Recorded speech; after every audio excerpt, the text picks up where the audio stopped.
सभी को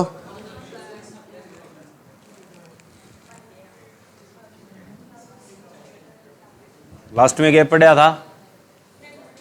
ओविल के बारे में बता दिया। ओविल के जो पार्ट है वो बहुत खास है। जैसे कलेजा बताया, उसी में क्वेश्चन बहुत इंपॉर्टेंट बनता है कि opposite part of micropyle of ओविल, यानी बीजांड द्वार के विपरीत का भाग बीजांड में क्या कहलाता है। ठीक है, ये कलेजा वाला है, मोस्ट इंपॉर्टेंट क्वेश्चन है। दूसरा, जो आपका एम्ब्रायो सेक है, भ्रूण कोश है, उसके ऊपर क्वेश्चन जरूर बनता है कि उसमें बीजांड द्वार की तरफ जो कोशिकाएं होती है वो कौन सी होती है, और जो कलेजा की तरफ कोशिकाएं होती है वो कौन सी होती है, और उसमें जो केंद्रक होता है वो कौन सा होता है, न्यूक्लियस कौन सा होता है। और ये भी याद रखना, बीजांड का जो मुख्य या बड़ा भाग है वो कौन सा होता है। और उसमें ये भी प्रॉपर्टी पूछी जाती है कि बीजांड के अंदर जो भी न्यूट्रिशन चलती है उस जुड़े हुए भाग को हम क्या कहते हैं। ठीक है, और उससे आगे बढ़कर जो चलता है वो भाग क्या कहलाता है। ठीक है, तो हाइलम, रेफे, फ्यूनिकल, ऐसी चीज़ों को अच्छे से याद रखना है। उसके बाद पुष्प में किसके बारी आती है, इन बातों की, कि जब पुष्प के सारे भाग हों तो वो फूल या पुष्प क्या कहलाता है, जब एक आधे भाग की मिसिंग हो जाए तो क्या कहलाता है, और इसकी स्टडी किस बेस की जाती है या किस में की जाती है। तो पहला पॉइंट तो यही है कि जिस पुष्प में सारे भाग हों तो क्या कहलाता है, कि जिस पुष्प में सारे अंग हो तो कहलाता है। तो उस पुष्प को हम क्या कहते हैं, उसको हम कहते हैं कंप्लीट फ्लावर, यानी पूरा का पूरा संपूर्ण पुष्प, यानी वो हमारा पूर्ण फूल है जिसमें कोई भाग मिस नहीं है। पूर्ण फूल या पूर्ण पुष्प, जिसे हम कह सकते हैं it be a complete flower, कि कंप्लीट जो फ्लावर है वो कैसा होता है, तो जिसमें किसी भाग की मुक्ति नहीं होती, यानी अलग नहीं हो सकता, सारे अंग पाए जाएंगे। दूसरा है जिस फूल में कोई अंग उपस्थित ना हो, कि एक आध दो कोई अंग ऐसा हो जो उपस्थित ना हो, तो पुष्प क्या कहलाता है। तो हमने क्या करना है, इस पूर्ण के आगे शब्द क्या लगा देना है, ए, और क्या बन जाएगा, अपूर्ण पुष्प। हिंदी में ये है और इंग्लिश में कह देंगे इनकम्प्लीट फ्लावर, यानी वो आपका अपूर्ण पुष्प है। जैसे कह दे कि ऐसा पुष्प जिसमें बाह्य दलपुंज उपस्थित ना हो, तो उस पुष्प को हम कहेंगे कि वो पूर्ण पुष्प होगा, वो अपूर्ण पुष्प होगा, दोनों होंगे या इनमें से कोई नहीं, तो वो कैसा पुष्प है, अपूर्ण। अब बात आती है कि हम पुष्पों का अध्ययन जो करते हैं वो हम विज्ञान की कौन सी शाखा में करते हैं, तो वो हम किस में करते हैं, एंथोलॉजी। ये क्वेश्चन इंपॉर्टेंट है कि फूलों का अध्ययन विज्ञान की कौन सी शाखा में किया जाता है, तो एंथोलॉजी, और फलों का कर लिया जाए तो पोमोलॉजी। ठीक है, तो ये तीन बातें इंपॉर्टेंट है पुष्प के लिए, याद रखना अच्छे से। अब बात आती है कि अगर पुष्प के चारों के चारों भाग या चारों चक्कर उपस्थित हो तो वो कौन सा पुष्प हो जाएगा, ऐसे भी पूछ सकता है, तो कौन सा होगा, पूर्ण। एक आधा चक्कर मिस हो जाए तो भी उसका नाम क्या है, अपूर्ण, ऐसे भी पूछ सकता है। ठीक है, उसके बाद हमारे पास बात आती है कि जो पुष्प के आवश्यक अंग होते हैं वो कौन से होते हैं। पुष्प के जो भी आपके आवश्यक अंग हैं, यानी नेसेसरी पार्ट ऑफ फ्लोरल, कि नेसेसरी जो पार्ट्स ऑफ फ्लोरल कहे जाते हैं वो कौन से होते हैं। तो नेसेसरी पार्ट कौन से होते हैं फ्लोरल के, जो आप पढ़ के आए हो, जिससे पौधे में एक नई जनरेशन पैदा हो जाती है आगे के लिए, यानी बीज बन जाएगा, फल बन जाएगा, तो वो बनाने का काम कौन से अंग करते हैं, रिप्रोडक्टिव ऑर्गन। तो पुष्प के जो प्रजनन अंग मुख्य तौर पे माने जाते हैं, जो भाग होते हैं नर और कौन से मादा, वो कौन से अंग कहलाते हैं आपके आवश्यक? तो वही होते हैं आपके पास नेसेसरी फ्लोरल ऑर्गन। तो नेसेसरी जो फ्लोरल ऑर्गन होते हैं वो कौन से होते हैं या पार्ट कौन से होते हैं? तो आपको बताया हुआ है कि एक आपके पास मेल का और दूसरा कौन सा है फीमेल का। नाम क्या दिए जाते हैं? नाम हम पढ़ के आए हैं अच्छे से। एक को कहते हैं हम एंड्रोइकियम पोमंग और दूसरा कौन सा गाइनोइकियम जिसे हम क्या कहते हैं जायांग। इनके अलावा इनके दो नाम और रखे जाते हैं कि जो इनके भाग बनाए जाते हैं। जैसे हम पुरुष के चलते कौन सा केसर कहते हैं? इसे पुंकेसर स्टेमन। और इसको हम किस नाम से जानते हैं? स्त्री केसर पिस्टिल। कि हमारे पास पुंकेसर और स्त्री केसर भी कहा जाता है किनको? पुष्प के आवश्यक अंगों को। एक को कह सकते हैं हम स्टेमन, दूसरे का नाम क्या देना है हमने? पिस्टिल। ठीक है। और ये पुंकेसर में हमने पढ़ा है भाग कौन से होंगे? वो अंगक बन जाते हैं। स्त्री केसर में भी हमने भाग पढ़े हैं, वो भी अंगक हैं। ठीक है। फिर बात आती है अनावश्यक। अनावश्यक कह दे या सहायक कह दे कि अनावश्यक ऑब्लिक जिन्हें हम कह सकते हैं सहायक, असेसरी, असेसरी कह दो या ऑक्सिलरी पार्ट कह दो।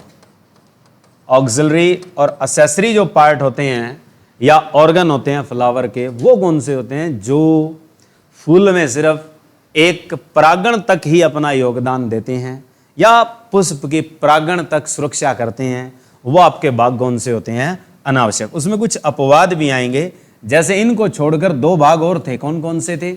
एक था कोरोला और एक थी कैलिक्स, जिसे हम हिंदी में कहते हैं बाह्य दलपुंज।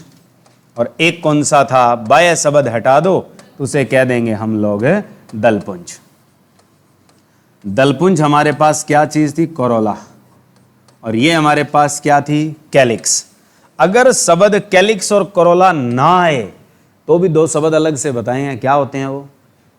कि जब आपके कैलिक्स बंटे होती पत्तियों में से मिलता है हमें, उन्हें हम क्या कहते हैं? सेपल्स। तो यानी आपके लिए दूसरा शब्द क्या हो सकता है? सेपल्स। और इसके लिए दूसरा वर्ड क्या मिल सकता है? पेटल्स। ये भी याद रखने।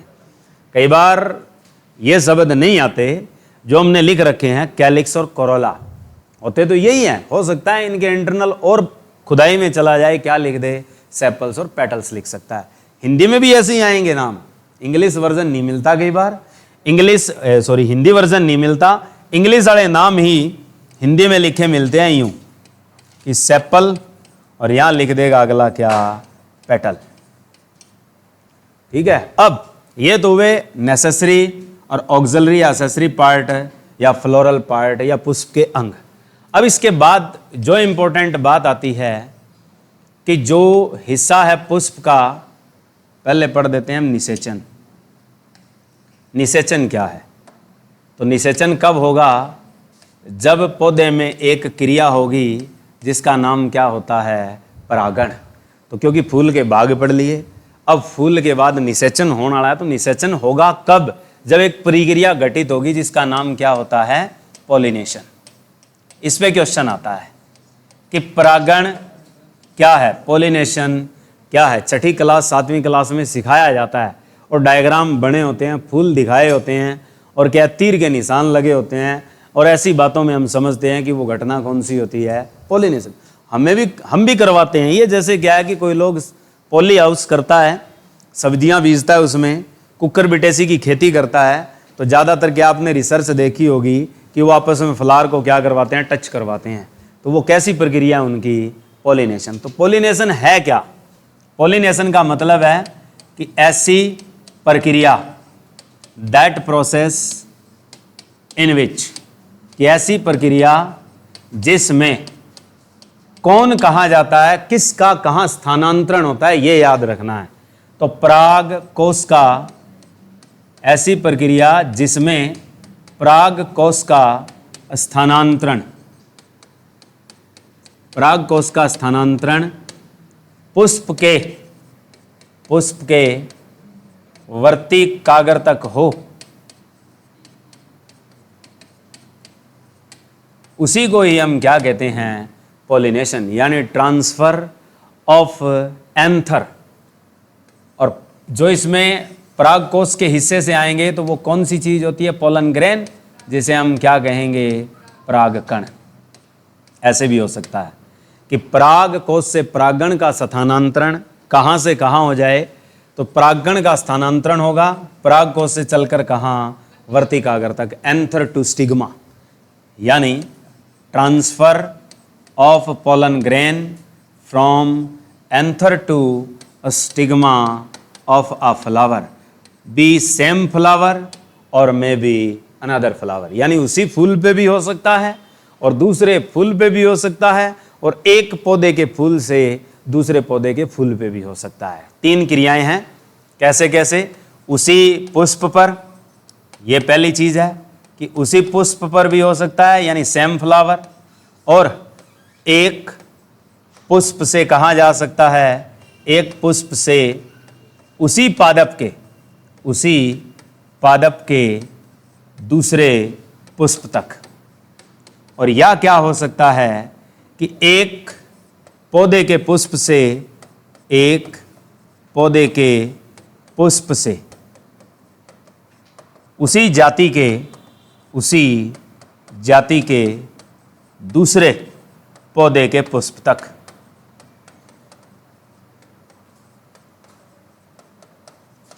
तो ये प्रक्रिया हमारे पास क्या होती है? पॉलिनेशन। इसी को तो कहते हैं परागण। यानी यूं सिंपल पूछ लिया जाएगा, परागण घटना होती है, बताइए कौन सा कथन सही है, यूं पूछ लेगा। फिर कथन बना, पहले ये ऊपर टैगिंग बनाएगा कि परागण एक ऐसी प्रक्रिया जिसमें परागण परागकोश से वर्तिका तक पहुंचे, वर्तिकाग्र तक पहुंचते हैं। अब उसी पुष्प पर, एक पुष्प से उसी पादप के दूसरे पुष्प तक, या एक पौधे के पुष्प से उसी जाति के दूसरे पौधे के पुष्प तक, ऑप्शन आएगा ये सभी। या बना सकता है केवल पहला ठीक है, पहला और तीसरा ठीक है, पहला दूसरा ठीक है, या 1 2 3 तीनों ठीक है। तो ऑप्शन क्या है हमारे पास? ये तीनों ही ठीक है। अब इनके ऊपर टैगिंग लगती है कि जब ऐसी घटना होगी तो उनको नए नाम दे दिए जाएंगे। कैसे दिए जाते हैं? कि परागण आपके 2 प्रकार के होते हैं, कि जो पॉलिनेशन के टाइप हैं वो कितने आपके? 2। एक होता है सेल्फ और दूसरा होता है क्रॉस। कि जो आपका परागण है वो कितने प्रकार का है, यूं पूछता है। तो ये आपके पास बेसिकली कितने प्रकार का होता है? 2 का। पहला जो है वो आपके पास कौन सा है? उसे कहते हैं संपरागण। संपरागण को कहते हैं सेल्फ पॉलिनेशन। सेल्फ पॉलिनेशन में आपसे पूछा जाए कि जो अब हमने 3 कथन लिखे हैं उनमें से कौन सा सेल्फ पॉलिनेशन के लिए ठीक होगा। दूसरा होता है अपने पास पर परागण, पराया, कि पर परागण। पर परागण को कहते हैं हम क्रॉस पॉलिनेशन। Cross pollination. तो हमारे पास संपरागण कौन सा होगा? 3 बातें लिखी थी, उसमें पहली जो बात है वो किसके लिए लागू होती है? सेल्फ के लिए। यानी एक ही फूल होगा और उसी पे आपके पास क्या होगा? जो परागकण है परागकोश से उसी फूल के कहां तक पहुंचेगा? वर्तिकाग्र तक। तो वो प्रक्रिया कौन सी होती है? संपरागण। ठीक है। यानी ये ज्यादातर कौन से पौधों में देखी जाती है? द्विलिंगी पुष्प में देखी जाती है। द्विलिंगी पुष्प का मतलब है कि एक ही फूल में नर और क्या हो? मादा जनांग उपस्थित हो। ऐसे फूलों में कौन सा परागण देखने को मिलता है? पर परागण कहां देखने को मिलता है? एक लिंगी। एक लिंगी पुष्प का मतलब होता है नर अलग होगा, मादा अलग होगी। जैसे आप बेल देखते हैं, ठीक है, बेल देखी होगी कभी, घिया की, तोरी की, ठीक है, कद्दू की। तो उनमें क्या होते हैं? 2 तरह के फूल निकलते हैं। एक फूल तो क्या है, किस रूप में बदलता है? फल में। और एक फूल क्या है, थोड़े दिन के बाद क्या होता है? मुरझा जाता है। ठीक है। तो जो फल में बदलता है वो कौन सा है? मादा। और जो मुरझा जाता है वो कौन सा? आपके पास नर। ठीक है। ऐसे पपीता देखा होगा, पुरानी कहावत है कि पहले पपीते के पौधे लगाते थे तो बोल जोड़े में लाने हैं। ठीक है। वो क्या थी? एक मानसिकता थी और होता भी ऐसे था। फिर बाद में क्या, हाइब्रिडाइजेशन करके जो नई प्रक्रिया बनाई गई उसमें क्या, अब एक ही पौधे के अंदर क्या आ जाते हैं? नर और मादा फूल दोनों ही आते हैं। ठीक है। जब पपीते के फूल देखोगे तो उसमें क्या है? एक लंबा फूल होगा और 2 उसके साथ छोटे छोटे अलग से होंगे। तो जो लंबे वाला होता है हिस्सा पुष्प का वो होता है मादा भाग, और जो 2 साइड में छोटे छोटे निकलते हैं वो कौन से होते हैं? नर। ठीक है। उनमें निषेचन हो भी सकता है और नहीं भी होता। ठीक है, तो ये आपके पास जो पुष्प होते हैं जिनमें एक साथ दोनों जनांग हो तो वो ज्यादातर कौन सा परागण करते हैं, सौ, और जिनमें अलग अलग होते हैं वो कौन से करते हैं, पर। अब बात आती है कि ये होती क्या है, ये प्रक्रिया कहाँ होती है, एक ही पुष्प पर, एक ही पुष्प पर, एक ही पुष्प पर पराग जो कण हैं, जो पोलन ग्रेन्स हैं, पराग कण पराग कोश से, एक ही फूल पर पराग कण पराग कोश से वर्ती कागर तक पहुंचे तो हमारे पास प्रक्रिया कैसी होती है, वो हमारे पास संपरागण होती है। यानी ये कहानी किसके लिए है, एक पौधे के एक ही पुष्प के लिए लागू की जाती है, सबसे इंपॉर्टेंट। दूसरी बात हम बात करते हैं जो पर परागण है। पर परागण में दो कथन बनते हैं, यानी एक ही पादप के, एक ही पादप के एक पुष्प से पराग कण दूसरे पुष्प के वर्ती कागर तक पहुंचे, दूसरे पुष्प के वर्ती कागर तक, या शब्द लिख देना, या दूसरे पादप के पुष्प के वर्ती कागर तक। यानी दोनों कथन एक साथ ही कर दिए हमने कि वहां तक पहुंचे तो परागण कौन सा हो जाता है, तो उसे बोलते हैं पर परागण, क्रॉस पॉलिनेशन। और ये ज़्यादातर कहाँ देखने को मिलता है, होता तो वैसे सब में है, ये ज़्यादातर हम अगर देखें तो कैसे पुष्पों में मिलता है, द्विलिंगी यानी बाई सेक्सुअल फ्लावर्स में। और यूनिसेक्सुअल फ्लावर में ज़्यादातर कौन सा देखने को मिलता है, ये वाला, ये जो मिलता है ये कौन से फ्लावर में देखने को मिलता है, यूनिसेक्सुअल फ्लावर। यूनिसेक्सुअल फ्लावर का मतलब है जो आपके कैसे पौधे हैं, एक लिंगी पुष्प वाले।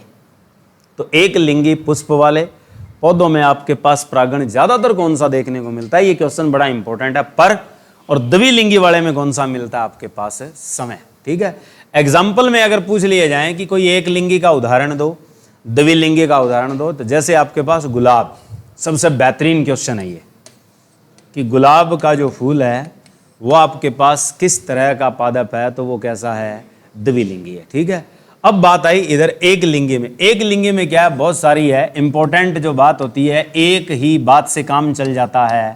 जो वर्ग हम पढ़ते आए हैं कौन सा, कुकर बिटेसी वाला जो वर्ग है, ये ज़्यादातर कौन सा होता है आपका, एक लिंगी होता है। जैसे आप बेल देखते हो, मैंने एग्जाम्पल दिया जा तरबूज की, खरबूजे की, ककड़ी की, ऐसी अगर बेल देखोगे तो वो किस वर्ग में बैठी है, कुकर बिटेसी वर्ग है। उस वर्ग में ज़्यादातर जो परागण होता है कौन सा देखने को मिलता है हमें, पर परागण, यानी आपके पास क्रॉस पॉलिनेशन। अब इनमें पूछा जाता है कि ज़्यादातर इनके जो एडवांटेज हैं या डिसएडवांटेजेस हैं वो क्या है। ठीक है, तो ये भी बड़ी खास चीज़ है, कई बार आ भी जाती है, पूछ लेता है।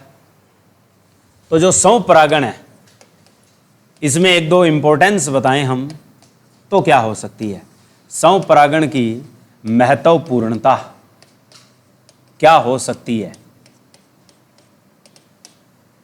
कि आपके पास इसमें यानी जो अप्रभावी गुण है वो क्या हो जाते हैं, हट जाते हैं। यानी जो रिसेसिव फैक्टर्स हैं वो एलिमिनेट हो जाते हैं। नंबर एक आपने याद रखना है कि जो अप्रभावी गुण हैं हट जाते हैं, यानी पिड्डी में शुद्धता बढ़ जाती है। अगर आपसे पूछे कि एक ही पिड्डी में अगर शुद्धता बढ़ने का परागण देखा जाए तो बढ़िया कौन सा है, तो यही होता है संपरागण। ठीक है, नंबर दो, इसमें क्वेश्चन कथन में आते हैं अप्रभावी गुण ज्यादातर हट जाते हैं, यानी पिड्डी में शुद्धता आती है। यानी जो पिड्डी है, पिड्डी के अनुवांशिक गुणों में, यानी जो हेरिडिटरी फैक्टर्स होंगे, अनुवांशिक गुणों में शुद्धता आती है।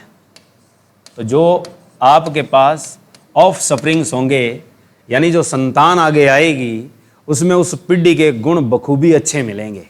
ठीक है, और जब क्रॉस हो जाएं तो पीढ़ी के अनुवांशिक गुणों में क्या आने लगता है, बदलाव आने लगता है। जैसे हाइब्रिड करवाया जाता है, 10वीं क्लास में सिखाया जाता था ना कि अगर क्या दो पौधों के आपस में क्या है क्रॉसिंग करवाई जाती है तो क्या है बोना पौधा और क्या है मोटा पौधा, टॉल टी बड़ा और स्मॉल टी, तो ऐसे बताए जाते थे। तो कई बार क्या है जो पौधा है इसी पीढ़ी में अगर आगे आए तो हो सकता है बेहतरीन पौधा हो, ठीक है। तो यानी इस पीढ़ी में जो अनुवांशिक गुणों में शुद्धता क्या होती है, बढ़ती है। तीसरा पॉइंट क्या याद रखना है, no diversity in the genes, यानी जो विविधता है जीन में पैदा नहीं होती। तो जीन में विविधता नहीं आती क्योंकि अनुवांशिक गुण अच्छे चले हैं, तो जीन में विविधता नहीं आएगी, तो जीन में विविधता नहीं होती। नो डाइवर्सिटी इन जीन्स, यानी डाइवर्सिटी का फैक्टर खत्म हो जाता है। जब हेरिडिटरी फैक्टर उसी का ही चलता आ रहा है तो जीन बदलेंगे नहीं। चौथा पॉइंट है कि हमारे पास अप्रभावी गुण हट के अनुवांशिकता शुद्ध आ गई और उस जीन में विविधता नहीं होती, तो इसका मतलब है कि जो बीज के गुण उसी जाति पर निर्भर करेंगे, यानी जो बीज के गुण हैं वो उसी जाति पर क्या करेंगे, निर्भर करेंगे। यानी प्रॉपर्टी और quality of seed depends upon the same race, यानी उसी रेस पर क्या करेगी, डिपेंड करेगी। यानी जैसे क्या 347 का बीज बीजा कणक का, उसी में पॉलिनेशन हुई तो 347 के बीज आएंगे। जैसे हमने स्टार 325 गेहूं बीज दी, अब क्या उसकी जो आगे वाली नस्ल आएगी वो कौन सी मिलेगी हमें, स्टार 325, हाइब्रिड उसी का ही आ रहा है ना। जैसे आप HIU यूनिवर्सिटी से बीज लेके आते हैं, कहते हैं ना कि इस बार इसकी जो नस्ल है वो बढ़िया कर दी जाएगी, तो उसमें पॉलिनेशन अच्छे से करवा के और उसका टेम्परेचर और खाद मेंटेनेंस करके जीन फैक्टर को मेंटेन करके वो क्या लेके आते हैं, उसका अच्छा बीज लेके आते हैं। तो इसीलिए क्या है, बीज के जो गुण हैं वो किस पर निर्भर करेंगे, उसी जाति पर ही चलेंगे जो उसकी पहले थी। अब डिसएडवांटेज, यानी इसके जो दुष्प्रभाव हैं वो क्या हैं, तो डिसएडवांटेजेस क्या है इसके, वो भी बड़े खास हैं। यानी दुष्प्रभाव, इसका एक दुष्प्रभाव हाल ही में न्यूज़पेपर में आया, अगर पढ़े हों तो आप, यूपी के अंदर, यूपी में एक गन्ने की वैरायटी होती है और जो चीनी के लिए खास वैरायटी होती है 0238। क्वेश्चन बड़ा टैग भुलाइए, अखबार में आने लग गया, अब ध्यान रखा करो, क्योंकि चीनी हम लोग खाते हैं, गुड़ खाते हैं, और गन्ने की क्या बहुत सारे प्रोडक्ट हम इस्तेमाल घरों में करते हैं। तो इसलिए ये क्वेश्चन बड़ा खास है, पूछा भी जा सकता है आगामी क्वेश्चनों के अंदर कि पिछले दिनों क्या है या हाल ही में किस फसल पर क्या है प्रकोप कीड़ों का सबसे ज़्यादा देखने का मिला, तो वो गन्ने की फसल में देखने को मिला है। तो इसका मतलब है ये दुष्प्रभाव साफ साफ झलक रहा है। एक ही जाति में अगर चलेंगे, उसी गुणों पे चलेंगे, तो जो विटल और विगर जो पावर है वो क्या हो जाएगी, रेसिस की डिमिनिश हो जाएगी, रिड्यूस हो जाएगी, यानी वो खत्म होती नजर आएगी। तो पहला ही पॉइंट बनता है नंबर 1 कि vigour and vital of races to be reduced. इसका मतलब अगर हम हिंदी में बोलना चाहें तो जो बीज की उत्पादन की और जीवन की जो शक्ति है वो लगातार उस जाति की क्या होने लगेगी, खत्म होने लगेगी। क्यों? बीमारियों के प्रकोप बढ़ जाएंगे। अब जैसे मैंने एग्जांपल दिया, गन्ना की 0238 प्रजाति में हर साल क्या है बीमारी बढ़ती जा रही है, और अब यूपी के 45 जिलों में क्या है और बिहार के कुछ हिस्सों में जहाँ लगती है ये फसल, उन पे क्या है स्पेशल क्या है नॉमिनेट कर दिया गया है कि अपनी फसलों को किसान बचा ले किसी भी तरीके से। क्यों? क्योंकि वो जो है वो प्रॉपर्टी 1 में चलती जा रही है, उसी का जीन फैक्टर है, यानी उनमें विरोधी गुण क्या हो गया, खत्म हो गया। यानी इसका कहने का मतलब है कि जो उत्पादन यानी बीज, इसको हिंदी में ऐसे लिख लेना कि बीज उत्पादन और जैविक शक्ति, इन दोनों में क्या आ जाती है, कमी। जैविक शक्ति में जाति दर से कमी, कि एक जाति दर उसी में चलती जाए, तो इससे उनकी इस ताकत में भी और उत्पादन दोनों चीज़ों में क्या मिलती है, कमी मिलती है, यानी वो रिड्यूस हो जाएगी। अब उसके बाद दूसरा दुष्प्रभाव क्या है, वो दाकड़ है। दूसरा क्या याद रखना है कि नई पीढ़ी में रोग से लड़ने की क्षमता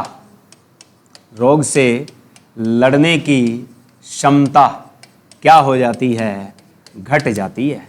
क्योंकि एक बार उस खेती में रोग आ गया और वही बीज हम दोबारा बीज रहे हैं। मान लो घर में हमने बीज रख लिया, उसको ही हम नेक्स्ट ईयर बो रहे हैं, उसको ही हम उससे अगली साल बो रहे हैं, तो जो रोग पिछली साल आया वो रोग अगर इस साल आएगा तो उसका प्रकोप बढ़ेगा, उससे अगले साल आएगा तो और बढ़ेगा, उससे अगले साल आएगा तो और बढ़ेगा। कहने का मतलब नई जो संतान या जो नई पीढ़ी है उसमें रोग से लड़ने की क्षमता क्या हो जाती है, घट जाती है। तो यानी इम्यूनिटी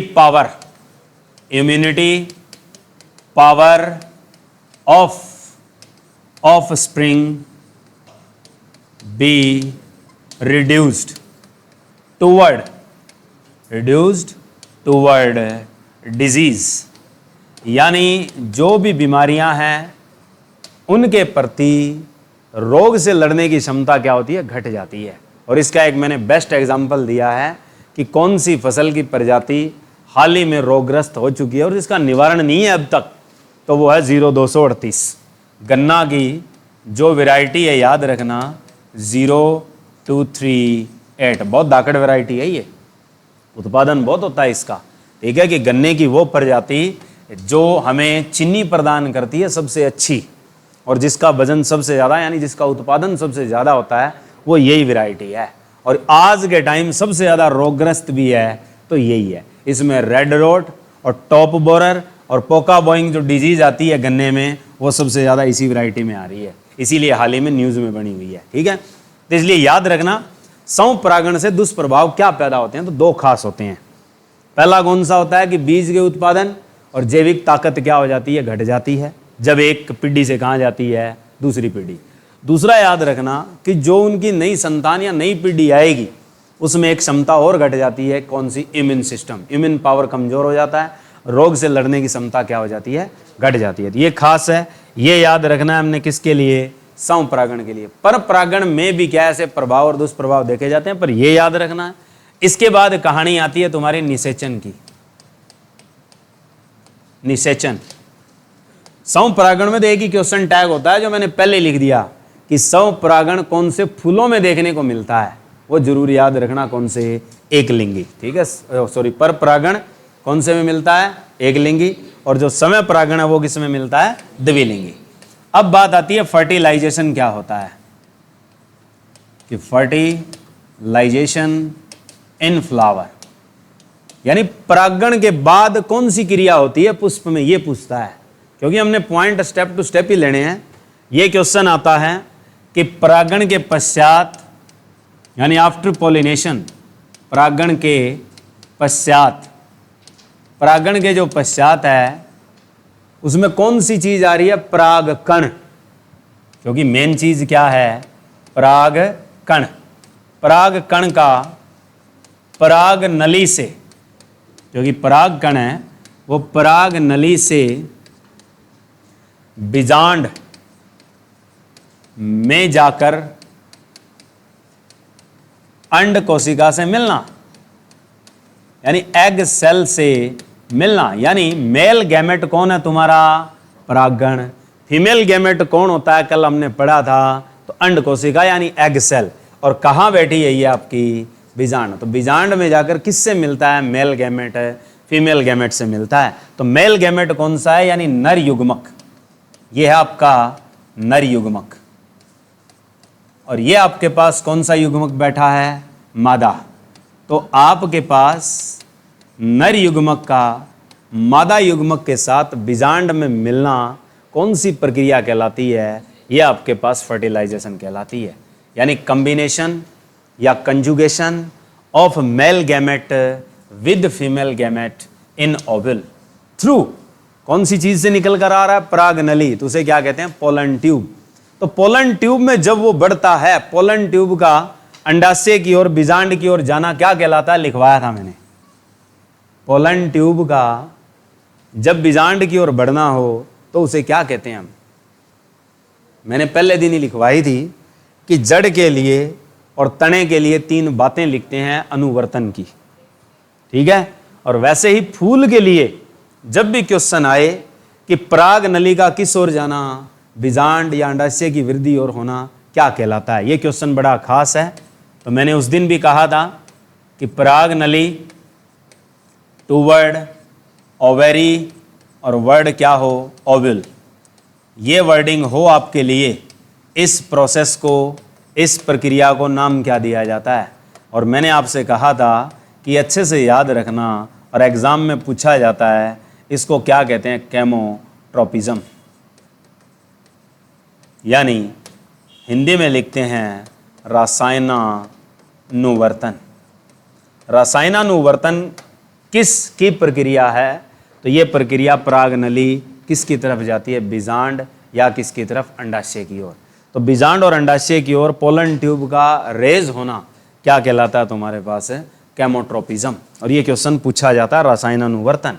अब नर युग्मक और मादा युग्मक का बीजांड में मिलना क्या कहलाता है? तो क्या कहलाता है? ऊपर लिखा हुआ फर्टिलाइजेशन। अब फर्टिलाइजेशन से जो चीज बनती है उसे क्या कहते हैं? कि जो आपका नर युग्मक और जो आपके पास मादा युग्मक मिल चुका है, अपने पुष्प में बीजांड का डायग्राम बनाया था, तो ये आपके पास कौन सी जगह जाके मिलता है? ये पूछा जाता है कि बीजांड में कौन सी जगह नर युग्मक और मादा युग्मक मिलते हैं। तो जा तो कहाँ रहे हैं ये? बीजांड में, इतना तो पता है हमें। अब ये पूछता है कि बीजांड में कहाँ मिलते हैं, ये बताओ मुझे। कि in oval where they goes to be fertilised, यानी दोनों का कंजुगेशन कहाँ जाके होगा फर्टिलाइजेशन के लिए। एक हमने डायग्राम बनाया था, उस डायग्राम में हमने दो गोले बनाए थे, दो अंडे से, और एक था गोला बाहर वाला, एक उसके अंदर गोला था, और उस गोले में तीन जगह हमने डिसाइड की थी। एक थी एंटीपोडल सेल, जिन्हें हम प्रति ध्रुवीय कोशिकाएं कहते हैं। बीच में हमने क्या बनाया था? Secondary nucleus. और उससे नीचे जो हमने चीज बनाई थी तीन और उसमें एक ऊपर क्या है, गोली सी बना के रखा था अंड कोशिका, एग सेल। तो वो एग सेल कौन सी जगह बैठी है? भ्रूण कोश। ठीक है, भ्रूण कोश का मतलब है एम्ब्रायोसेक, यानी ये दोनों जगह कहाँ जाके मिलेगी? एम्ब्रायोसेक में। कहाँ जाएगी? एम्ब्रायोसेक, यानी जिसको हम नाम क्या देते हैं? भ्रूण कोश। यही तो पूछा जाता है एग्जाम में, कोई और इंग्लिश थोड़ी बनाएगा वो स्पेशल। बस ये टैगिंग याद रखनी है 9वीं कक्षा की, कि नर युग्मक मादा युग्मक दोनों ओव्यूल में जाके कहाँ पे क्या है? फर्टिलाइज होंगे। तो कहाँ पे होते हैं? जहाँ पे आपके पास मादा गैमेट्स बैठी है, यानी आपके पास एग सेल बैठी है। और एग सेल कौन सी जगह बैठी है? न्यू सेलस के भ्रूण कोश यानी एम्ब्रायोसेक में बैठी है। और किसकी ओर बैठी होती है? ये हमने पढ़ा था बीजांड द्वार की ओर, जिसे हम क्या कहते हैं? माइक्रोपाइल। तो ये सिंपल पॉइंट है। अब कहता है कि दोनों के मिलने के बाद, यानी निषेचन के बाद बनता क्या है दोनों से? कि जो निषेचन होगा तो निषेचन के पश्चात निर्माण होता है किसका? इन दोनों के मिलने से जो फॉर्मेशन होगी after fertilisation, formation of which type of the gametes of नर एंड मादा, यानी मेल और फीमेल दोनों से मिलने से क्या चीज़ बनेगी? तो उसे हम वैसे इंग्लिश में एक वर्डिंग देते हैं क्या? जाइगोट। और दोनों मिलके आए हैं तो इसलिए नाम क्या हो जाएगा? दो युग्मक के मिलने से क्या चीज़ बनती है? युग्म नज। क्या बनता है? युग्म नज बनता है। तो युग्म नज को ही हम क्या कहते हैं? जाइगोट।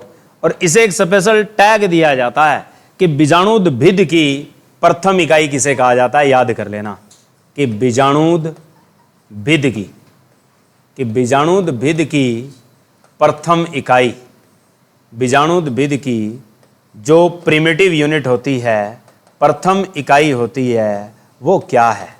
यानी आपके पास स्पोरोफाइटिक की फर्स्ट जो यूनिट होती है, प्रिमिटिव जो यूनिट होती है, उसका नाम क्या होता है? जाइगोट होता है। तो जाइगोट आपके पास क्या है? एक निषेचित अंडा है, यानी पूरी तरह से फर्टिलाइज हुआ एग है, जो किससे फर्टिलाइज हुआ है? मेल एंड फीमेल गेट दोनों से मिलकर। और निर्माण किसका हुआ आपके पास? युग्म नज का। अब कहता है कि युग्म नज किस में बदलता है, यानी ये जाइगोट किस में जाता है? तो ये बात आगे आएगी। जैसे आपको बताया है कि बदलाव, कि अब इसके बाद पुष्प में हमें क्या देखने को मिलते हैं? बदलाव। क्या क्या बदलाव आते हैं? जैसे वो कहता है कि बीजांड किस में बदलेगा? ओवेरी किस में बदलेगी? जो इनके कोरोला और कैलिक्स है उनका क्या होगा? ये सारी चीज किस में आती है आपके पास? बदलाव में आती है, परिवर्तन में आती है। तो नंबर 1 बदलाव में पहली चीज पूछी जाती है कि इन विचारों का क्या होगा जो आपके बाह्य दलपुंज हैं, यानी जो आपके कैलिक्स है, इसका क्या होता है आफ्टर फर्टिलाइजेशन पूछ रहा है। क्योंकि फूल ने फर्टिलाइज कर लिया है और उसके बाद धीरे धीरे फूल से किस में निर्माण शुरू हो जाएगा? फल में। और धीरे धीरे जो मैंने कहा था जो पत्तियां होती है वो क्या होने लगती है? खत्म। तो इसका मतलब वो क्या हो जाती है? मुरझाकर गिर जाती है, यानी मर जाती है, डेड हो जाती है। यानी जो ये होती है ये आपकी मुरझाकर गिर जाती है। अब आपके पास इसका एक अपवाद है, और मैंने कहा था अपवाद ही जरूरी है, और यह सबसे ज़्यादा हम प्रयोग करते हैं कि ऐसा फल बताएं कि जिसमें आपका बाह्य दलपुंज हटता नहीं है, और इसके बगैर हमारी सब्जी तैयार नहीं होती। और आज के टाइम में ज़्यादा चल रही है, रेडियाँ भरी रहती हैं इनसे, और स्वाद तीखा होता है। ठीक है, तो मिर्च जो है, मिर्च के अंदर आपने देखा होगा हरी मिर्च में जो पीछे की कैप है वो आपके पास क्या होती है? हरी हरी कैप है, वो आपके पास कौन सी चीज़ होती है? कैलिक्स, वो हटता नहीं है। ऐसे ही मिर्च वाले परिवार में एक और चीज़ होती है बैंगन, कि जब मार्केट से बैंगन खरीद के लाओगे तो उसका जो पीछे वाला पूंछ सी होती है उसके साथ वो हिस्सा जुड़ा होता है। इसका मतलब वो भी चीज़ आपके पास क्या? बाह्य दलपुंज। और ये दोनों किस परिवार में बैठे हैं? मिर्च है, बैंगन है, ये कौन से परिवार में बैठे होते हैं? टमाटर है, टमाटर कौन से परिवार का सदस्य है? सोलेनेसी। ठीक है, तो ये सोलेनेसी में होते हैं। उसके बाद नंबर 2 दलपुंज। दलपुंज यानी कोरोला, सेम पोजीशन है, अपवाद बहुत ही कम है, इसके है ही नहीं, गिर जाता है। ठीक है, नंबर 3। उसके बाद हमारे पास आते हैं जो पूतंतु हैं, पुंकेसर हैं, यानी पुमंग हैं, जायांग हैं, इनका भी क्या रोल है? खत्म हो जाते हैं। पुमंग क्या होता है? फर्टिलाइजेशन होने के बाद मुरझाकर गिर जाता है।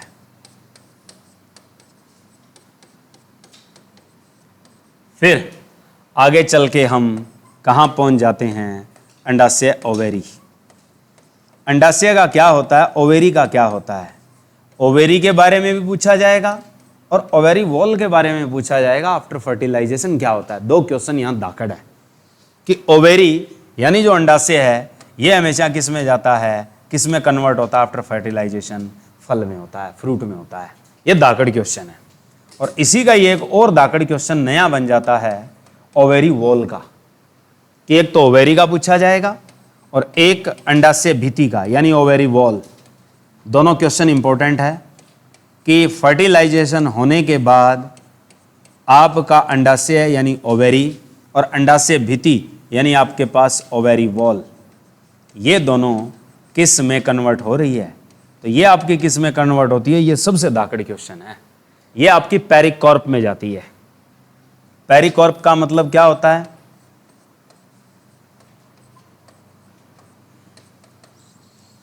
पेरिकॉर्प आपके पास क्या है? परत, जो फल की परतें होती है। फल की जो परतें होती है, बीज के पास वाली क्या कहलाती है, उससे आगे वाली क्या कहलाती है, और बाहर जो क्या फल को ढक के रखती है, छिलके रूप में होती है, वो क्या कहलाती है। ठीक है, तो ये पेरिकॉर्प आपकी 3 होती है। नंबर 1 क्या होती है? एंडो, एंडोकॉर्प बोलते हैं।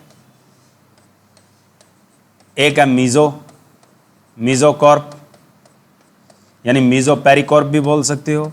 और तीसरी है वो आपके पास है एक्सो, एक्सोकॉर्प, या उसे एक्सो पेरिकॉर्प बोल सकते हैं। यानी हिंदी में नाम होता है फलाभिति, कि हम इस पेरिकॉर्प को हिंदी में नाम देना चाहें तो क्या कहते हैं?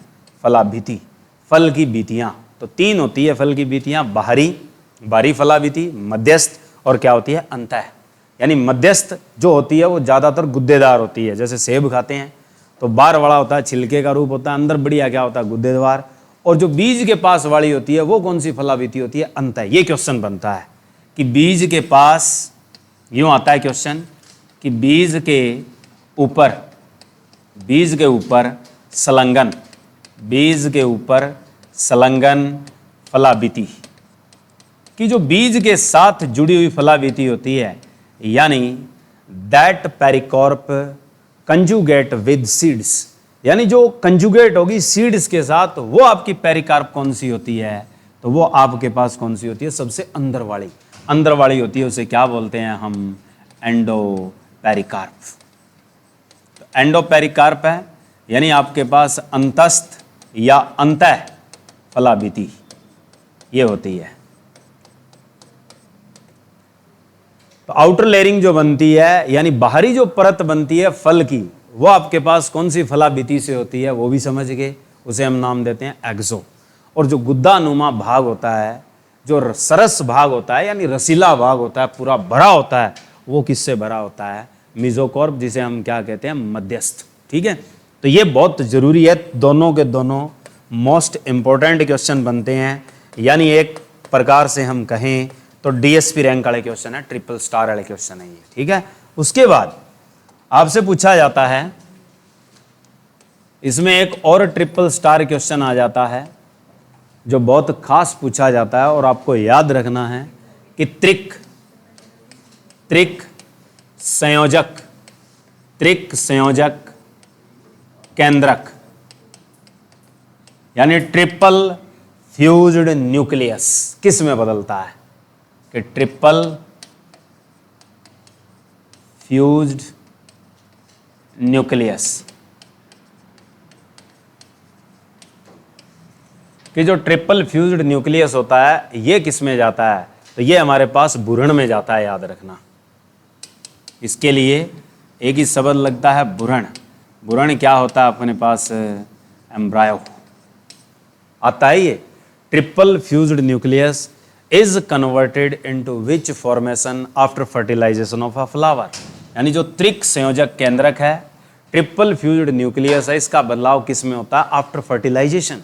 तो किस में जाता है? ये एम्ब्रायो में जाता है। ठीक है, और उसके बाद एक इंपॉर्टेंट टैग और लग जाता है कि आपके पास शब्द ऐसा आ जाए, बीजांड सन, या ऑब्लिक लगा के बीजंड काय, यानी बीजांड काय।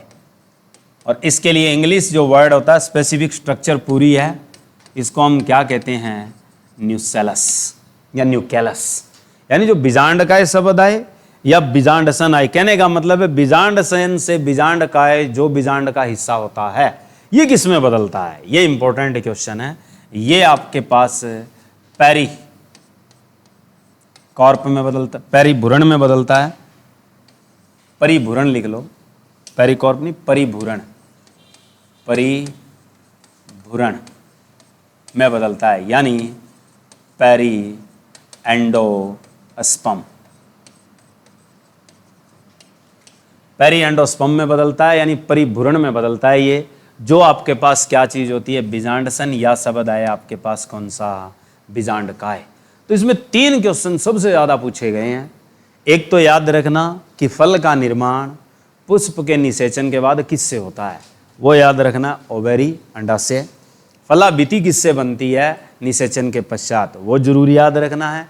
और एक जो ऊपर लिख रखा है मैंने, त्रिक संयोजक केंद्रक, जब भी बदलता है किस में बदलता है? भ्रूण में बदलता है, एम्ब्रायो में बदलता है। ठीक है, और उसके बाद एक क्वेश्चन जो कंपटीशन में अच्छे से आता है कि बीजांड से निर्माण होता है किसका? यूं आ जाता है। तो बीजांड में क्या चीज बनती है? बीज, सीड्स। कि बीजांड से जो चीज बनती है वो क्या बनते हैं? बीज। तो ये कहानी थी हमारे पास पुष्प की आफ्टर फर्टिलाइजेशन, कि फूल जो है फर्टिलाइज होकर मोस्टली हमें जो इंपॉर्टेंट चीज दे रहा है वो ये दे रहा है। ठीक है, तो इसमें अब 2 चीजें इंपॉर्टेंट है हमारे पास जो हमें चुगनी है। चुगने के लिए मतलब एक तो बना फल, और दूसरी चीज क्या बनी तुम्हारे पास? बीज। यही उठानी है हमने। तो अब जो हमारे पास है, निषेचन के बाद जो चीज पैदा हो रही है वो क्या हो रहा है? नंबर 1 फल। तो हमने यही पढ़ना है फल क्या होता है।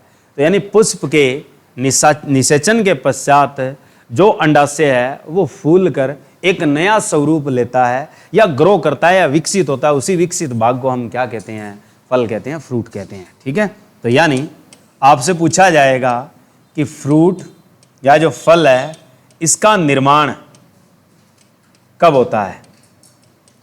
तो क्वेश्चन का आंसर कैसे बनता है? बिफोर फर्टिलाइजेशन यानी निषेचन से पूर्व, आफ्टर। कौन सी? ये वाली कौन सी?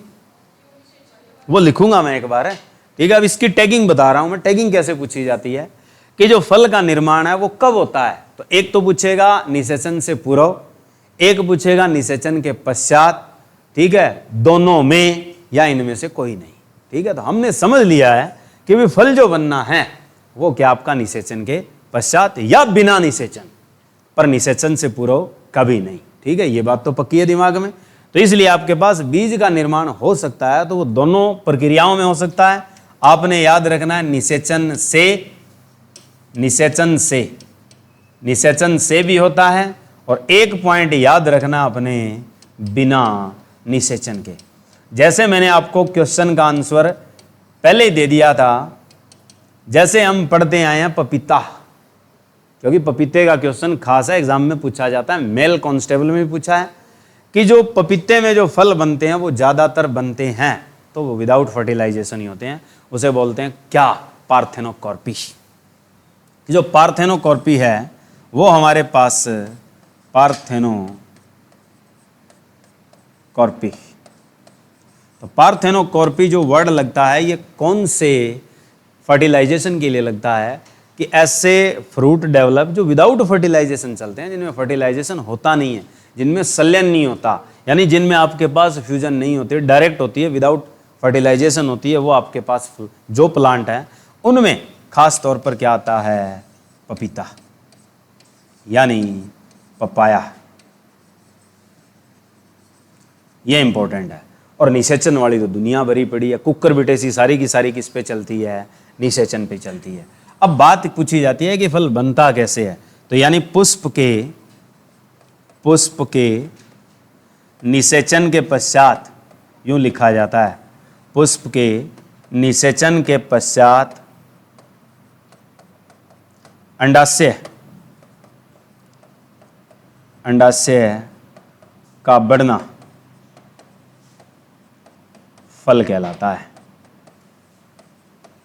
यानी अंडाशय का जो स्वरूप है वो बढ़ रहा है, ग्रो कर रहा है, डेवलप हो रहा है, उसी को ही हम क्या कहते हैं? फल। क्योंकि हमने थोड़ी देर पहले पढ़ा है कि जो फल निर्माण होता है वो किससे होता है? फर्टिलाइजेशन के बाद है, अंडाशय से होता है। तो इसने ग्रो करना है, तब क्या मिलेगा तुम्हें? फल। अब बात आती है कि आधारभूत मुख्यतः फल कितने प्रकार के होते हैं, यानी साधारणतः आप फल बांटोगे तो कितने प्रकार के होते हैं, यानी किसके आधार पे? याद रखना, पुष्प के अंग के आधार पे। याद रखना, पुष्प के अंग के आधार पर फल कितने प्रकार के हैं।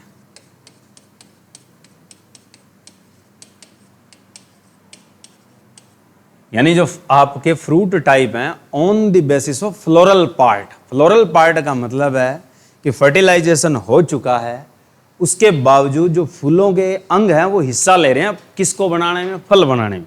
अभी तक आपने पढ़ा है कि फल बनाने में कौन सी चीज आ रही है? सिर्फ ओवेरी आ रही है, अंडाशय आ रहा है। इसका मतलब ओवेरी के अलावा कोई और अंग आ जाए तो वो भी तो फल बनेगा। जैसे मैंने कहा था, सेब जो हम खाते हैं, पुष्प का मुख्यतर कौन सा भाग खाते हैं हम? तो पुष्पासन, थैलमस खाते हैं, ठीक है। ऐसे ही गुलाब है, गुलाब का जो फल बनता है वो किस रूप में? डुडियाँ सी लगती है, कभी देखना, बिकती है मार्केट में अच्छे रेट में, ठीक है। कि फूल आ गया देसी गुलाब में, और उसके बाद क्या है? पंखुड़ियाँ झड़ गई, और उसके बाद क्या? लट्टू सा रह जाता है, ठीक है। तो वो आपके पास क्या? उसका फल है। तो वो कौन सी चीज़ आपके पास? थैलामस या पुष्पासन है। तो आपके पास इसीलिए पूछ रहा है, ये हमने किसके आधार पे बांटने हैं? फ्लोरल पार्ट के बेस। तो ये आपके कितने प्रकार के होते हैं? जो फल हैं वो 2 प्रकार के होते हैं। कौन कौन से होते हैं? नंबर 1 फल कहलाता है ट्रू फ्रूट, जिसे हम कहते हैं सत्य फल, ठीक है। और दूसरा होता है जो गौण, असत्य या झूठा, यानी साफ शब्दों में अगर लिखें तो असत्य भी कह देते हैं। नंबर 2 इसे कूट भी कह देते हैं, और इसे क्या कह देते हैं? गौण फल भी कह देते हैं। गौण फल कह दो, कूट फल कह दो, या आप क्या कह दो? इसे असत्य फल कह दो, ठीक है। यानी आपके पास ये होता है ट्रू फ्रूट और वो फॉल्सी, ट्रू, और ये क्या आपके पास? फॉल्स। अब इसका अर्थ क्या है? अर्थ अभी बता दिया कि ओनली जिसमें केवल अंडाशय भाग ले, कि जिसके निर्माण में अंडाशय भाग लेता है वो आपके पास फल कौन सा होता है? सत्य होता है। कि that fruit in which only grow ovary, कि जिसमें केवल और केवल डेवलप होती है वो कौन सी चीज होती है? ओवेरी होती है। वो आपके पास कौन सा फ्रूट होता है? सत्य फल होता है, उसे हम ट्रू फ्रूट कहते हैं। और with ovary other part also take part in formation of fruit that is known to be false fruit. तो आपके पास जिसमें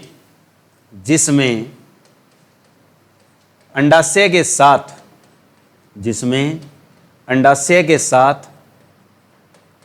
पुष्प का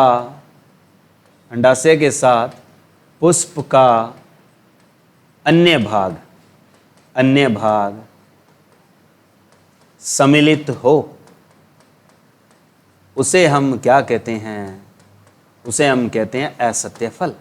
तो यानी असत्य फल का बेस्ट एग्जाम्पल जो कॉम्पिटिटिव एग्जाम में पूछा जाता है, वो आप कौन से परिवार को याद रखोगे? रोजेसी परिवार को याद कर लो।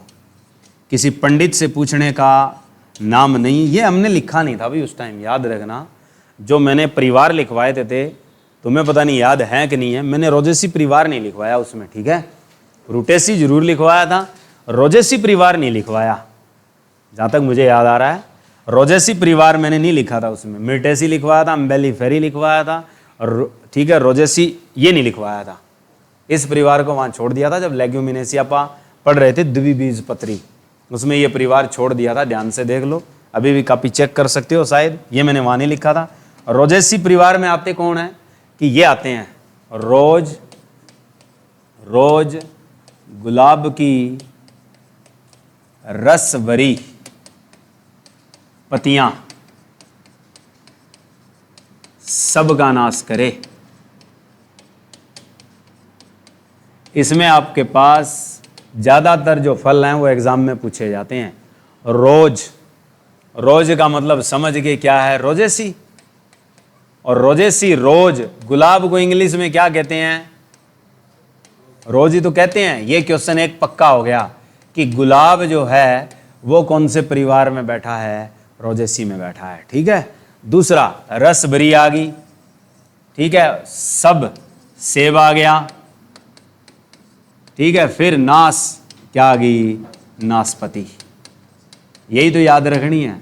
सेब है, नाशपाती के परिवार को पढ़ते हो तो नाशपाती के परिवार में एक और चीज होती है, नाशपाती तो होती है करड़ी, ठीक है, और उसके परिवार में एक चीज नरम और आती है, बग्गूकोसा, ठीक है। तो ये सारे इसी परिवार के सदस्य हैं जो कौन से परिवार में बैठे होते हैं? रोजेसी। इनमें जो फल है वो कौन से बनते हैं? सारे के सारे असत्य बनते हैं, क्योंकि उसमें ज्यादातर कौन सा भाग हिस्सा लेता है फल के निर्माण में, ये पूछा जाता है। सेब बड़ा खास आता है तो याद रखना कौन सा भाग हिस्सा लेता है? थैलामस। थैलामस जो है वो खास तौर पे ओवेरी के साथ बैठता है और उसी को हम खाते हैं। और ये हिस्सा क्या है? खास तौर पर जब पूछा जाता है तो किसके लिए पूछा जाता है? कॉम्पिटिटिव एग्जाम में सेब में पूछा जाता है, पक्का कर दो इसे, ठीक है। ये खास चीज है। उसके बाद आगे चलकर फिर बांटेंगे हम। अभी तक तो हमने किसके आधार पे बांटे हैं फलों को? अभी तक तो बांटा है पुष्प के अंग के आधार पर, यानी फ्लोरल पार्ट के बेस कभी भी पूछे तो फल कितने होते हैं? 2 प्रकार के होते हैं। अब पूछा जाए अकॉर्डिंग टू ओवेरी, यानी केवल अंडाशय के आधार पे पूछा जाए या अंडाशय के झुंड के आधार पे पूछा जाए तो फल कितने होते हैं? 3 प्रकार के, ठीक है। यानी जब अंडाशयों से फल आगे निर्मित होगा, यानी सिर्फ अंडाशय पे, ठीक है, तो उसके आधार पे कितने बांटेंगे हम? 3। तो वो कौन कौन से होते हैं? एक आता है एकल फल। एकल को कहते हैं हम सरल। सरल के अंदर फिर 2 भाग बांट देंगे आप, सरस और क्या होते हैं? शुष्क, यानी ड्राई। और दूसरे कौन से होते हैं? फ्लैसी, ठीक है, जो आपके पास जूस जास वाले होते हैं, खाते हैं तो रस होता है जिनमें, ठीक है, तो वो होते हैं सरस फल। और दूसरे कौन से होते हैं बताया मैंने? शुष्क। अब जैसे आपसे भिड़ते ही एक क्वेश्चन पूछ ले कि नारियल कैसा फल है? शुष्क फल है, सरस फल है, ठीक है, सत्य और आपके पास सरस फल है, असत्य और सरस फल है, यूं पूछ लेते हैं। ठीक है, तो इन कहानियों में हम फंस जाते हैं। ठीक है, पहले तो याद रखना नारियल किस तरह का फल है, सरस है। ठीक है, और उसमें खास तौर पर अगर जब पूछा जाएगा तो वो कौन सा होता है, सत्य है। ठीक है, ऐसे यूं आ जाएंगे। अब सेब कैसा फल है, तो यहां टैगिंग लगती है कि ये सत्य और सरस फल है, असत्य और सरस फल है, सत्य और शुष्क फल है, असत्य और शुष्क फल है। ठीक है, तो यूं आएंगे। अब सेब पूछा है मैंने, सेब कौन सा है, अभी लिखा था असत्य है। ठीक है, और अब पूछेगा आगे चल के शुष्क और किस में, अशुष्क में, तो वहां भी अड़ेंगे। ठीक है, तो ये चीजें होती है खास, मोस्ट इंपॉर्टेंट। एक तो तुमने याद रखना है हमेशा, जब ये हेडिंग होती है इसी आधार पे चीज टिकी होती है। कभी भी पूछे कि फ्लावर टाइप और fruit types on the basis of floral part, यानी पुष्प के आधार पर जब भी हम फूल बांटेंगे अंग के आधार पे, तो कितने होंगे, 2, सत्य और असत्य। ठीक है, फिर जो आगे बंटवारा होगा वो हम कल पढ़ेंगे। किसके आधार पे आना है, ओवेरी, अंडाशय के ऊपर आना है। अंडाशय बोल दे, अंडाशय किससे जुड़े होते हैं, आपको पढ़ाया था अंडप। अंडप को हम क्या कहते हैं, कार्पेल्स। कि अंडप के आधार पर और अंडाशय के आधार पर जब फल बांटे जाएंगे तो ये कितने होते हैं, 3 होते हैं, जिनमें नंबर 1 का नाम होता है कौन सा, सरल। सरल को हम हिंदी में एक नाम दे सकते हैं, कौन सा, एकल, सिंगल फ्रूट। ठीक है, दूसरा आपके पास कौन सा आता है, जिन्हें हम कहते हैं समूह। समूह फल भी कह दो, या इसे कहते हैं पुंज फल। पुंज फल इंग्लिश में बोलते हैं एग्रीगेटेड फ्रूट्स।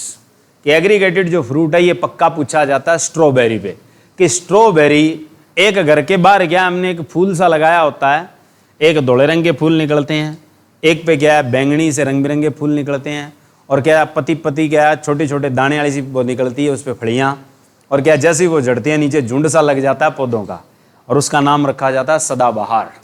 ठीक है, हमने घरों में लगा रखी होती है, एक तो सफ़ेद फूल देने वाली और एक क्या होती है पर्पल पिंक फूल देने वाली सदाबहार लगाई होती है, और वो क्या लगभग क्या मरती भी नहीं है और बढ़ती जाती है। तो वो किस में आती है, समूह पुंज फल में आती है। एक चंपा मदार, ये भी पढ़े जाएंगे, ये भी किस में आते हैं, समूह और पुंज फल में। तीसरा जो आता है वो कौन सा आता है, संग्रहित, कंपोजिट, ये भी आता है। संग्रहित कह दो या आप कह सकते हो संग्रथित। संग्रथित हिंदी में 2 नाम लगते हैं, इंग्लिश में एक से काम चल जाएगा, कंपोजिट। कंपोजिट कौन से आते हैं, जैसे तुम लोगों ने ब्याह शादियों में अनानास बहुत खाए हैं। ठीक है, तो उसी का ही क्वेश्चन आता है एग्जाम में कि बताइए अनानास ओवेरी के चलते, अंडाशय या अंडपों के चलते कैसा फल है, तो वो कैसा फल होता है, संग्रहित। अंजीर खाते हैं, अंजीर भी कैसा फल है, यही है। अब बचपन में आप छोटे थे, गांव में रहे हो और खेतों में रहे हो, और मलबरी का प्लांट है यानी सहतूत का प्लांट है, और सहतूतिये खाएं, अब खा रहे हैं लोग, अब सहतूतिये चल रहे हैं, तो वो भी आपके पास कैसा फल है, संग्रथित है। ये पूछे जाते हैं कि हमारे पास ये जो फ्लावर है ये किस किस में आते हैं। ठीक है, तो चलिए ये हमने पढ़ दिया, ये फ्रूट पढ़ दिया, बाकी हम कल करेंगे।